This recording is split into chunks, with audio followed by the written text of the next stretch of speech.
안녕하세요. 반갑습니다. 여러분의 전기기술 교육의 동반자, 저는 다산이듀 전병칠입니다. 회로이론 핵심만 시리즈. 이번이 두 번째 시간인데요. 첫 번째 시간에는 우리가 직류회로에 대해서 알아봤습니다. 이번 시간에는 이제 직류회로 중에서도 주요한 법칙과 관련된 전력 이런 것들을 알아볼 차례입니다. 먼저 여러분께서 지금 보시는 이 첫 번째 안내되는 내용이 바로 키르히호프의 법칙이라고 하는 내용입니다. 이름이 어렵죠. 원래 전기에서 배우는 첫 번째 법칙이 바로 오메 법칙인데요. 이 오메 법칙 이후에 필연적으로 다가오는 법칙이 바로 이 키르히호프의 법칙입니다. 키르히호프. 이 5글자가 아마 지금부터 여러 번 계속 이야기가 나올 텐데요. 처음에는 발음하기가 되게 어려워요. 같이 따라해 볼까요? 키르히호프. 키르히호프. 근데 이 키르히호프의 법칙은 왜 중요하냐면 법칙이 한 가지가 아니기 때문에 그렇습니다. 바로 두 가지나 되기 때문에 그래요. 그래서 1법칙, 2법칙 이렇게 뉴턴의 1, 2법칙 하는 것처럼 키르히호프의 법칙도 1, 2법칙이 있는데요. 1법칙은 전류에 대한 법칙입니다. 그래서 전기 회로에서 전류는 이렇게 동작해. 이거는 법칙이야. 바뀌지 않아 라고 이야기하는 게 바로 키르히호프의 제1법칙이고요. 두 번째, 전압은 안 바뀌어. 이러한 형식으로 동작돼 라고 하는 게 바로 전압법칙입니다. 전류법칙은 뭐냐면요. 자, 전기 회로에서 어떤 점 기준으로 했을 때 들어온 것과 나간 것은 같다 이런 뜻입니다. 이게 무슨 얘기냐고요? 여러분, 만약에 우리가 도로를 한번 보죠. 이렇게 도로가 있습니다. 길이 짜자놨어요. 도로가 삼거리라고 해볼게요. 여기에 만약에 차가 이쪽 왼쪽에서 오른쪽으로 10대가 들어왔다고 해보겠습니다. 그런데 여기 위로 나가는 게 7대가 나갔고요. 자, 아래쪽 나간 게 궁금한데 아래쪽으로 그럼 몇 대 나갔을까요? 여기 10대가 들어왔는데 나간 게 7대니까 이쪽은 아마 3대가 나갔을 거다 이렇게 생각할 수 있겠죠. 물로 따져볼까요? 물 수도관이 있는데 이쪽에 10리터가 들어왔어요. 이쪽에 7리터가 나갔대요. 이쪽에 몇 리터 나갔을까요? 3리터 나갔겠죠. 근데 이쪽에 10리터 들어왔는데 나간 거 두 개를 합쳐보니까 10리터가 안 돼요. 그럼 무슨 얘기일까요? 중간에 어디서 샜다는 얘기 아니겠어요? 자, 이런 것과 똑같이 전기에서는 역시 어떤 회로에서 자, 전기가 가는 길이 있다. 만약에 이 딱 특정 지점을 이렇게 점을 딱 찍고 기준으로 살펴봤을 때 이 회로에는 들어온 것과 이 나간 것이 어떻다? 같다라고 하는 그런 이야기입니다. 그래서 괜히 이 어렵게 막 이렇게 회로를 좀 꼬아놨는데 여기 한 점을 기준으로 했을 때 들어온 게 만약에 I4, 그 다음에 I1 이렇게 된다면은 이 두 개를 합한 거는 I2, I3, 그 다음에 I5와 같다 이런 얘기가 되는 게 바로 키르히호프의 제1법칙입니다. 뭐에 대한 거예요? 전류에 대한 거죠. 어느 한 점을 기준으로 들어온 것과 나간 것은 같다. 근데 이거를 이렇게도 씁니다. 들어온 거를 플러스로 써요. 그러면은 I4 플러스 들어온 거 I1는 무엇과 같아요? 여기 있는 거 나간 걸 마이너스라고 해볼까요? 그렇죠? 그럼 마이너스 I2, 마이너스 I3, 마이너스 I5 하면은 이 값은 뭐다? 0이 된다. 이렇게도 할 수 있죠. 들어온 것과 나간 것을 다 더하면은 산술적으로 더하면은 0이 된다. 이거를 괜히 어려운 말로 대수합은 0이다. 이렇게 쓰면 됩니다. 여러분 만약에 가계부를 쓰는데 수입은 플러스로 해요. 내가 월급을 받았는데 100만 원을 받았다. 근데 마이너스 월세 70을 내고 그 다음에 아이고 이거 너무 극단적이네. 죄송합니다. 생활비 70을 쓰고 그 다음에 저축을 30 했어요. 그럼 이 전체 합은 얼마가 돼야 됩니까? 빵원이 돼야 되겠죠. 그렇죠? 이게 안 맞으면 무슨 얘기예요? 들어온 것을 잘못 계산했든지 나간 것을 뭔가 체크하지 않았다는 얘기 아니겠어요? 그러니까 이 대수합은 어떻게 돼요? 다 나간 거를 마이너스로 표기하게 되면 전체는 그냥 빵이 돼야 되는 거죠. 자, 이런 표현입니다. 전류의 대수합은 0이다. 이게 바로 키르히호프의 제1법칙입니다. 이걸 가지고 우리가 누전 차단기가 동작하는 겁니다. 누전 차단기는 입력과 출력을 계속 비교하거든요. 들어온 것과 나간 것이 다 같아야 되거든요. 근데 차이가 났다 그러면 어떻게 돼요? 전기가 샜다는 거고 전기가 새니까 위험한 상황 아닐까? 라고 하면서 전기를 딱 차단시키는 겁니다. 그게 바로 누전 차단기의 동작 원리가 바로 키르히호프의 제1법칙과 관련이 있는 겁니다. 이 법칙은 뭐냐? 이 법칙은 전압 법칙입니다. 공급하는 전압과 소비하는 전압의 대수합은 0이다. 이거 굉장히 어렵죠. 만약에 여기 건전지를 제가 하나, 둘, 셋 이렇게 딱 놨습니다. 이 건전지가 예를 들어 1.5V짜리라고 하면 3개 놓게 된다면 이건 합쳐서 4.5V가 되겠죠. 그럼 이 4.5V를 가지고 저항을 여러 개 탁탁탁 연결했다고 하면은 이 저항에 걸린 전압을 다 합치게 되니까 그 힘의 크기가 결국에는 4.5랑 같다 이 얘기입니다.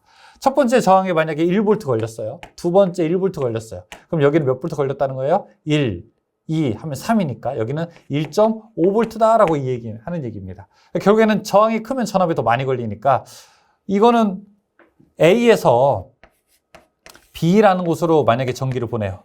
A에서 보낼 때는 220V였다고요. 근데 B에서 받을 때는 얼마예요? 200V밖에 안 된대요. 그럼 이거 20V만큼의 그 압력 차이는 어디로 갔어요?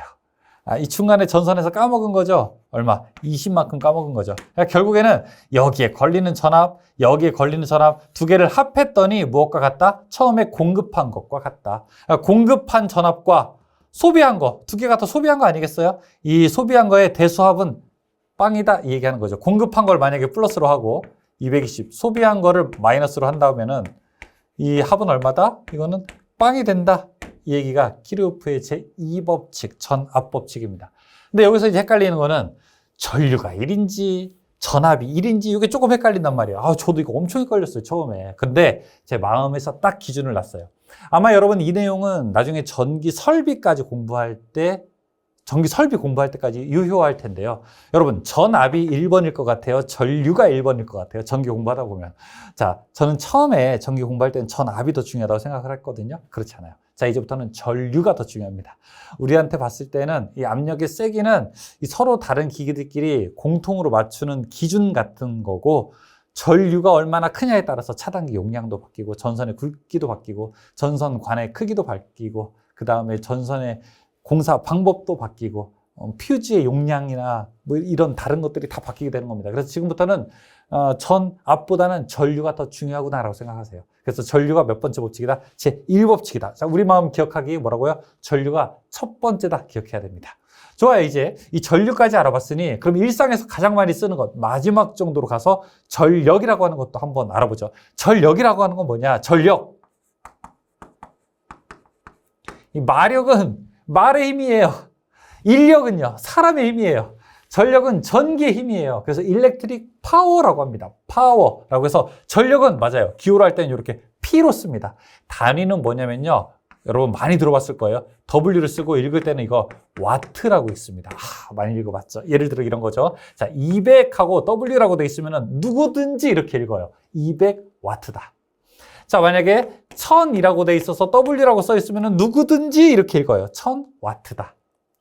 만약에 이 1000이라고 하는 것과 똑같은데 이 1000, 공 3개를 킬로로 바꿀 수 있으니까 1킬로 W라고 쓰면 이거 우리가 1킬로와트다라고 이렇게 씁니다. 1킬로와트가 1000와트랑 똑같은 얘기예요. 그렇죠? 만약에 자 20하고 W가 돼 있으면 이거 읽을 때 20와트다라고 있습니다. 20보다는 200이 10배.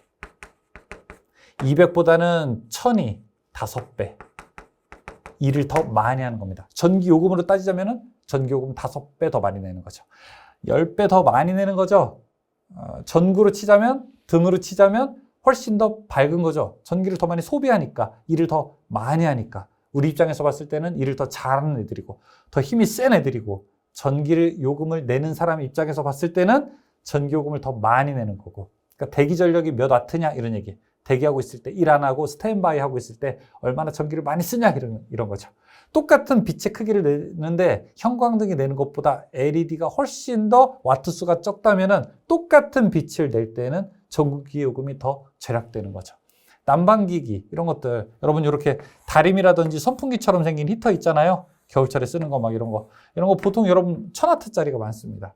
조금 더 크면 2000와트 이렇게까지 가기도 해요. 와트라고 하는 건 뭐냐? 결국에는 한 일입니다. 그래서 여기 써있죠. 전력이라고 하는 것은 무엇이냐? 전기가 단위 시간 1초에 얼마만큼 일을 했느냐라고 하는 것을 우리가 와트라고 부릅니다. 괜히 그래서 이런 말을 쓰는 거예요. P라고 하는 것은 괜히 쓰는 거예요. 그냥 보기만 하세요. 시간분의 한 일, W 한 일을 우리가 와트라고 합니다. 근데 이제 이 W라고 하는 건 앞에 한번 나온 적이 있는데요. 뭐냐? 전압 곱하기 전기량이에요. 근데 전압이라고 하는 것은 뭐냐? 오메 법칙에서 전압은 V고, 그 다음에 Q, 전기량이라고 하는 것은요, 이 전류 곱하기 시간이라서 IT 이렇게도 표현할 수 있습니다. T 이렇게 되죠. 그러면은 T 약분되면은 뭐가 남냐면은 결국에는 VI가 남아요.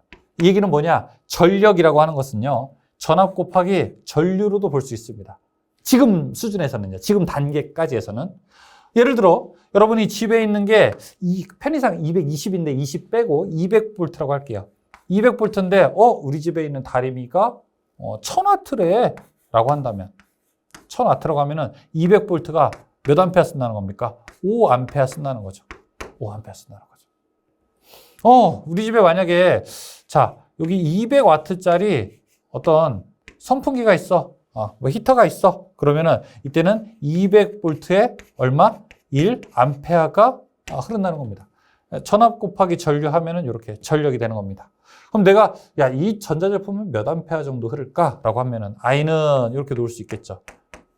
양쪽을 V로 나누면 되니까 V분의 P 이렇게 놓을 수 있죠. 전력을 전압으로 나누면은 뭐가 돼요? 전류가 되는 겁니다. 괜히 이제 그런 얘기들이 있는 거죠. 이런 얘기를 쭉 따라가다 보면은 이제 더 긴 이야기도 할 수 있는데 P는 VI라고 했잖아요. 그래서 P 전력이라고 하는 것은 VI인데 이 오음의 법칙에서는 I는 R분의 V고 그 다음에 V는 I 곱하기 R이니까 저기 V 대신에 만약에 IR을 집어넣게 되면요. 이 값은 I제곱의 R이 되죠. 여기 I 대신에 R분의 V를 집어넣게 되면 이거는 R분의 V제곱이 되죠. 이렇게도 우리가 나타낼 수 있습니다. 똑같은 얘기예요. P는 VI나 I제곱 R이나 R분의 V제곱이나 똑같은 얘기입니다. 예를 들어 계산을 한번 해볼까요? 자, 여기 전압이 하나 있어요. 예시입니다. 100V가 있어요. 자, 여기에 저항이 하나 있는데 이 저항이 10ohm짜리라고 해볼게요. 흘러가는 전류는 얼마일까요? I는 R분의 V니까 10A 딱 흘러가겠네요. 그렇죠? 10A 흘러갑니다. 그럼 이때 전력은 얼마가 될까요? 전력 P는 VI니까 V 공급한 전압 그리고 I 하게 되면은 이건 얼마예요? R분의 V 10 되는 거죠. 전력은 1000W가 되는 거죠. 그렇죠? 근데 여기 부하에서 봤을 때는요. 이렇게 계산할 수도 있어요. I제곱 R로도 계산할 수 있어요. I 전류의 제곱 곱하기 R 하게 되면 100 곱하기 10 하니까 이것도 1000이 되죠. R분의 V제곱 10분의 전압 100의 제곱 하게 되면 만 나누기 10이니까 이것도 1000이 되죠. 내내 다 똑같은 얘기입니다. 다 똑같은 얘기를 여기서 이제 하고 있는 겁니다. 그럼 전력량이라고 하는 말도 나오거든요. 전력량이라고 하는 것은 뭐냐? 여러분 제가 이제 전기 공부하면서 힌트를 하나 드리면 뒤에 량이 나오잖아요. 그러면은 시간을 곱하면 됩니다. 만약에 전기량이다. 전기량은 전기 곱하기 시간이에요. 전기량은 Q거든요. 전기가 I고 시간 T입니다. Q는 IT 이렇게 계산할 수 있죠. 여러분 일량이 얼마냐라고 이렇게 이야기해 본다고 해보세요. 만약에 편의점에서 알바를 하는데 뭐 시급이 예를 들어 10,000원이에요. 근데 일량이 얼마냐라고 하면은 어떻게 계산합니까? 일량. 그러니까 한 일 곱하기 량 하면 시간을 곱하는 거죠. 그렇죠? 시간을 곱하는 겁니다. 그래서 편의점 이제 알바비를 드릴 때에는 그렇게 시간을 곱해서 계산을 하죠. 전기도 똑같아요. 전력량이라고 하는 건 무엇이냐? 전력에다가 시간을 곱하는 겁니다. 시간을 곱하면 어떻게 될까요? P에다가 시간을 곱해요. 그러면 이거는 P는 더 이상 이제 P가 아니고 여기다가 T를 이제 곱하는 거죠. VI는 VI가 아니고 VI에다가 T를 곱하는 거죠. I제곱 R은 더 이상 그냥 I제곱 R이 아니라 I제곱 R하고 T를 곱하는 거죠. R분의 V제곱도 R분의 V제곱 한 다음에 T를 곱하는 거죠. 이렇게 뒤에 T 하면은 전력량이 되고요. 전력량이 되고 이것도 전력량이 되는 겁니다. 전력량은 기호로 표기할 때는 이렇게 W로 표기를 합니다. 전력에다가 뭘 곱한다? 시간을 곱한다. 이렇게. 이 전력의 단위가 와트잖아요. 그렇죠? 와트. T, 시간의 단위가 뭐예요? 세크잖아요. 그렇죠? 1의 단위가 줄이거든요. 그래서 1줄이 얼마냐라고 하면 이런 문제 나와요. 그럼 1와트 곱하기 세크다. 1와트가 1초 동안 한 일이 바로 이제 1줄이다. 이런 이야기도 나올 수 있습니다. 괜히 이제 이렇게 나타내는 겁니다. 처음에 이런 게 다 잘 눈에 안 들어와요, 원래. 여러분 지금 눈에 안 들어오는 게 맞는 겁니다. 처음에 눈에 잘 안 들어오죠. 다음에 이제 열량은 뭐냐? 열량이라고 하는 것은 에너지예요. 우리가 보통 이제 1줄이라고 하는 거를 이제 칼로리로 나타내면 얼마냐 이렇게 물어봐요. 왜 다이어트 하는 분들이 그런 표현 많이 쓰시잖아요.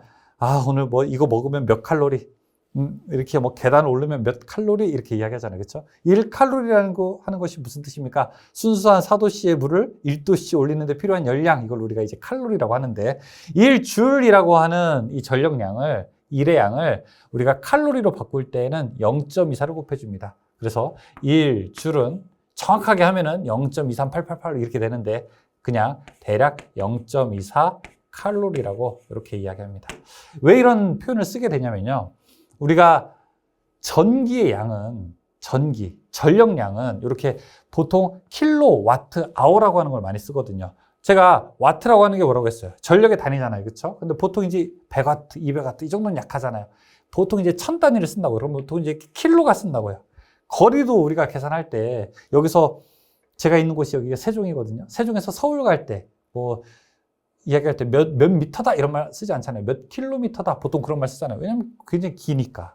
거리가 머니까. 또 킬로와트를 쓰고 여기다가 단위를 쓰는데 또 초로 보통 안 쓰거든요. 이제 시간 H 아워가 쓰거든요. 그래서 여러분 전기 요금을 계산할 때는요. 킬로와트 아워로 합니다. 내가 예를 들어 다리미를 하나 쓰는데 다리미가 1000와트예요. 그럼 1킬로와트죠. 다리미 1시간 썼어요. 그러면은 1킬로와트 아워가 되는 겁니다. 만약에 2시간 썼어요. 그러면 2킬로와트 아워가 되는 거죠. 우리나라 전기요금 누진제에 따라 다르지만 1킬로와트 아워에 약 한 200원 정도 해요. 그러면 이제 200원 되는 거죠. 1킬로와트. 자, 이 전력량에 비례해서 전기요금을 내는 거죠. 그래서 여러분 집 앞에는 전기가 들어오는 딱 길목에 이 전력량을 계산하기 위한 기기가 있죠. 그게 바로 전력량 계가 되는 거죠. 1킬로와트라고 하는 것은요. 860kcal가 됩니다. 칼로리가 돼요. 왜 그러냐면 1킬로 그냥 보기만 하세요. 1킬로와트 아워라고 하는 것은 1000와트 곱하기 1시간이죠. 자, 이거는 1000와트 곱하기 3600 세크죠. 자, 이것은 3.6 곱하기 10의 6제곱 줄이죠. 와트 세크는 줄이니까. 그럼 이거를 칼로리로 바꾸려면 곱하기 0.24를 하면 칼로리로 바꿀 수 있죠. 그러면 약 860kcal 정도가 됩니다. 그래서 열을 내는데 필요한 에너지라고 하면서 1킬로와트가 한 860 정도 되는구나. 중간에 몰라도 상관없어요. 그런데 1킬로와트가 860kcal 되는구나 라고 생각을 하시면 됩니다. 생각을 하는 게 아니라 이제부터 좀 외워보죠.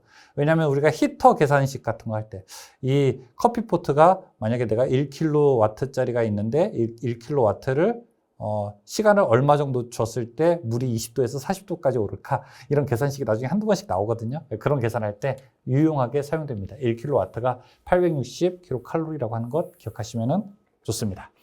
다음에 휘스턴 브릿지라고 하는 게 나와요. 이것도 그냥 너무 간단해요. 여러분 어렵게 생각하지 마세요.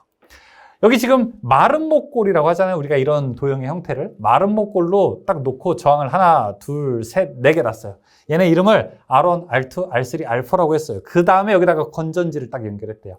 직류 건전지는 이렇게 표기해요. 긴 쪽이 플러스고 짧은 쪽이 마이너스예요. 그럼 전기가 어떻게 흘러가냐면요. 이렇게 흘러갑니다. 짜자자자잔, 짠, 짜자자자잔, 짠, 짜자자자자잔.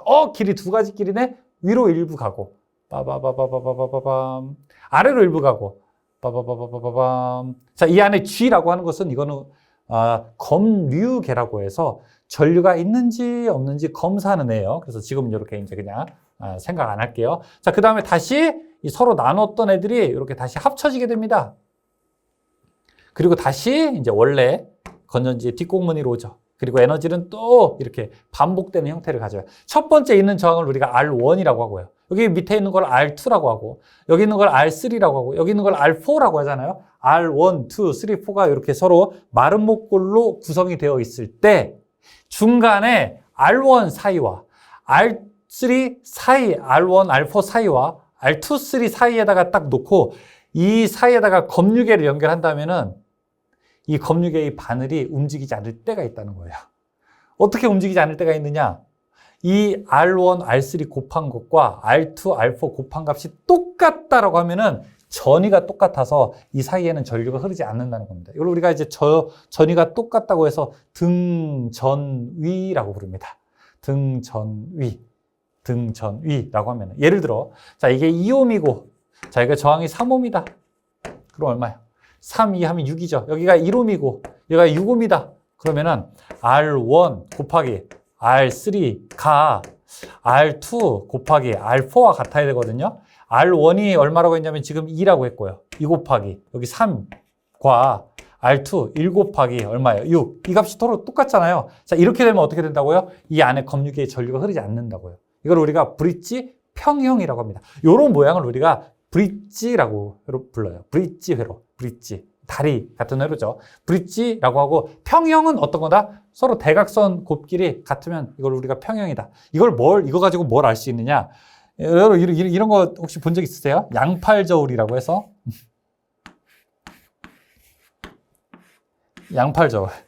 양팔저울이 이거죠. 여기다가 첫 번째 내가 측정하고 싶은 물체를 올려놔요. 그러면은 이쪽 부분이 아래로 이렇게 내려가겠죠. 무거우니까. 그러면은 여기 왼쪽에다가 하나씩 이제 뭘 올려놓는 거예요. 무게추를 하나씩 올려놓죠. 예를 들어 100g짜리 한번 올려놓고 그래도 이쪽이 나죠? 그럼 여기다가 또 10g짜리 올려놓고 조금 올라왔네? 5g짜리 올려놓고 딱 올렸을 때 평형이 딱 됐어요. 근데 여기 있는 게 합쳐서 예를 들어 120g이라고 한번 해보죠. 그러면 이 물체가 무게는 어떻게 계산할 수 있습니까? 물체의 무게는 120g이구나 딱 생각할 수 있잖아요. 그렇죠? 이걸 가지고 우리가 양팔저울의 평형이다라고 할 수 있는 거죠. 이것도 브릿지 평형이라고 해서 미지의 세계를 해석하는데 너무 좋은 방법입니다. 나중에 여러분 기사 실기 가서 배우게 될 텐데 이 지중설로 땅에다가 전설을 케이블을 묻고 이 케이블이 중간에 끊어져서 고장이 났다. 그러면 이게 도대체 어디서 끊어진 거야? 찾기 어렵잖아요. 그렇죠? 이 벽에서 끊어진 선도 찾기 어려운데 땅속에 만약에 한 10km 되는데 그 중간에서 사고가 발생했는데 어디서 고장난지 알아요? 땅을 다 파볼 수 있는 것도 아니고 그때 계산하는 방법이 이 브릿지 평형이라고 하는 게 들어갑니다. 근데 여러분 거기는 이제 나중에 실기 가서 배우게 되고 우리가 지금에서 알 수 있는 지금 수준에서 알아야 되는 거는 두 개를 곱했을 때 어떻게 된다? 서로 같아야 된다. 이것만 기억하시면 됩니다. 배율기와 분류기라고 하는 게 이제 마지막으로 딱 나오게 되는데요. 이 배율기와 분류기 한번 보죠. 이 배율기, 분류기는 뭐냐? 배율기는 뻥튀기 시키는 겁니다. 몇 배 시키는 거예요. 현미경 이렇게 보면은 현미경 볼 때 몇 배 이렇게 딱 배율하죠. 분류기는 어떻게 됩니까? 분류기의 원리는요. 이거는 나눈다 이 뜻입니다. 배율기는 뭐 하는 데 쓸까요? 제가 지금 여러분 들고 있는 요 분필 하나가 자라고 해보죠. 이게 한 10cm 정도 될 텐데 이게 10cm 자라고 해볼게요. 근데 어떤 사람이 이 길이를 한번 재보라고 하는 거예요. 이거 딱 봐도 10cm는 넘어 보이죠, 그렇죠? 근데 1m는 안 될 것 같아요. 1m는 보통 한 이 정도 되니까 이거 길이 재려면 어떻게 될까요? 10cm 자로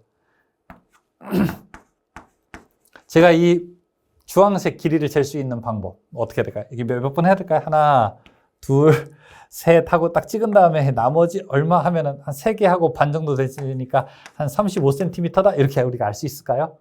이런 방법도 하나의 방법이 되는 거죠. 배율기는 바로 거기서 이제 아이디어를 딱 착안한 겁니다. 어떤 회로가 있는데 내가 가지고 있는 전압계가 있어요. 이 전압계가 그런데 내부에 저항이 있단 말이에요. 내부에 저항이 있는 전압계가 만약에 이 전압계의 맥시멈 최대 값이 한 100V 정도까지 측정을 할 수 있어요. 아니 근데 내가 측정하고자 하는 게 내가 가진 것보다 훨씬 더 크단 말이에요. 이거 얼마인지는 모르는데 한 300V 정도 아마 될걸? 그러면 이거 가지고 100V짜리 가지고 300V 재면은 어림없죠. 펑 하고 이제 터져버리죠. 어떻게 하면 좋을까? 이걸 조금 이제 속여보자. 그래서 양팔저울의 원리는 뭐냐면은 양쪽이 똑같이 대칭 구조여야 된단 말이에요. 근데 한쪽에다가 그러면은 이 측정하고 싶은 그 측정체의 무게를 똑같이 올려야 되기 때문에 되게 부담되죠. 그래서 나중에는 이제 비대칭 저울도 이제 만들어집니다. 비율을 조금 바꾸는 거죠. 지렛대의 원리를 이용해서. 이런 것처럼 여기 이제 배율기도 앞에다가 저항 하나를 딱 놓자. 얼마짜리? 여기가 만약에 10ohm짜리면은 여기다가 저항을 20ohm짜리를 넣자. 그러면은 우리가 저 앞에 키르호프의 제2법칙에 따르면 전압이 몇 대 몇 이렇게 분배된다고 했잖아요. 그러면 예를 들어 300V가 몇 대 몇 2대 1로 분배되지 않겠습니까? 그럼 여기에 200V가 걸리고 여기에 100V가 걸리겠죠. 어때요? 100 칠 수 있죠? 그런데 앞에다가 배율기라고 하는 것을 넣었기 때문에 전압을 실제로 값을 이야기할 때는 3배를 더 곱하면 되겠죠. 그러면 원래 전압은 300V였습니다 라고 이렇게 이야기할 수 있는 거죠. 앞에다가 뭘 놓는 거예요? 충격 흡수 장치를 하나 놓는 거죠. 그래서 내가 충격을 덜 받게 만드는 겁니다. 이거에 실제로 우리가 사용하는 전압계에서 이런 걸 사용하게 되고요. 여러분이 사용하는 것 중에서 멀티미터라고 있어요. 멀티미터는 전압, 전류, 저항 이런 거 측정하는데 옆에 따다다닥 다이얼 돌리거든요. 그게 바로 이 배율기와 분류기의 원리예요. 내가 만약에 측정하고 싶은 게 10배짜리를 측정하고 싶다. 그럼 어떻게 될까요? 10배짜리 측정하고 싶다면 앞에다가 빼기 1, 9배짜리 넣으면 됩니다. 10배를 측정하고 싶다. 그럼 9배짜리 저항을 넣으면 돼요. 100배 측정하고 싶다. 그럼 얼마? 99배짜리를 넣으면 됩니다. 빼기 1만 하면 됩니다. 내가 만약에 3배로 넓히고 싶다. 그러면은 2배짜리 빼기 1 하면 되는 겁니다. 이거 M 몇 배 넓히고 싶으냐? 빼기 1짜리 저항을 바깥에다가 넣어라. 그 뜻입니다. 근데 이제 분류기는 조금 이제 다른 생각이죠. 분류기는 어떻게 다를까요? 분류기는 이제 이런 식으로 이제 할 수 있습니다. 분류기라고 하는 것은 분배시키는 거예요. 왜냐하면은 전압은 첫 번째 공급한 것이 이렇게 분배돼서 전압이 나뉘어지잖아요. 전류는 어때요? 나눠서 흐르잖아요. 자, 여기로 흘러가는 게 이쪽으로 흐르잖아요. 그래서 야, 이게 얼마인지는 모르겠는데 여기 한 100A 정도 흐르는 것 같아. 근데 내가 가지고 있는 전류계에는 한 10A까지 밖에 못 재. 그러면 100A짜리를 10A로 재면 어떻게 될까요? 뻥 하고 이것도 터지겠죠. 그럼 어떻게 되냐? 옆에 살짝 길을 하나 만들어주는 겁니다. 더 많이 흐르는 길을 하나 살짝 만들어주는 거죠. 훨씬 더 적은가? 이건 어떻게 되냐? 내가 넓히고 싶은 그 배수 빼기 1만큼 한 것을 옆에다가 하나 더 설치해라 그 뜻입니다. 만약에 여기 저항이 15m다 그러면은요. 내가 지금 한 18ohm이라고 해볼게요. 18ohm이다 라고 이야기한다면은 내가 지금 값을 10배 더 측정하고 싶잖아요. 그쵸? 그러면은 10배 넓히고 싶으면은 빼기 1 한 것. 그리고 RA가 지금 18이니까 이거 9만큼 하면 얼마짜리? 2ohm짜리를 놔라. 그러면 저항이 지금 18대 2가 되는 거잖아요. 그러니까 9대 1이 되는 거잖아요. 전류는 어때요? 9대 1이 되는 거죠. 저항이 9대 1이니까 전류는 9대 1이 되는 거죠. 이 100A가 9대 1이 되면 위로는 얼마 흐르겠습니까? 여기는 90A 흐르겠고 여기는 10A 흐르겠죠. 그럼 측정할 수 있죠. 여기에 딱 나온 값을 가지고 어떻게 하면 됩니까? 10배 하면 되겠죠. 이게 바로 분류기라고 하는 겁니다. 그럼 정리 한번 해볼게요. 배율기는 왜 쓰는 겁니까? 전압계의 측정 범위를 넓히기 위한 목적으로 사용되죠. 그리고 전압계에 어떻게 연결한다? 직렬로 연결한다. 분류기는요. 전류계의 측정 범위를 넓히기 위한 목적으로 사용되고 전류계에 어떻게 연결한다? 병렬로 연결한다. 자, 이거는 너무 중요하니까 하나 적겠습니다. 배율기는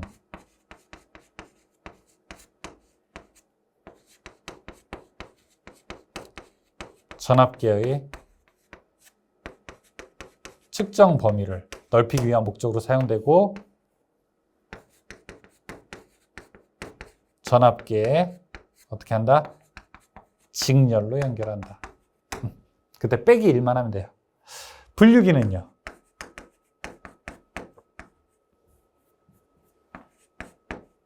전류계의 측정 범위를 넓히기 위한 목적으로 사용되고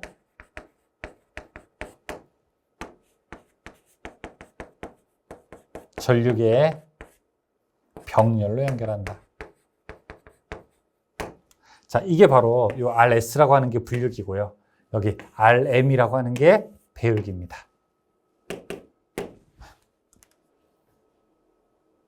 괜찮으세요? 네. 좋습니다. 자, 여기까지 우리가 키르호프의 법칙과 함께 그리고 그 다음에는 이제 전력도 한번 알아봤고요. 그리고 휘스톤 브릿지도 알아봤고 그리고 마지막 배율기, 분류기까지 했습니다. 여러분, 이제 직류회로 끝입니다. 어때요? 괜찮으시죠? 자, 수고하셨고요. 저는 이제 이 다음 강의 교류회로 해서 여러분 더 즐겁게 맞이하겠습니다. 고맙습니다.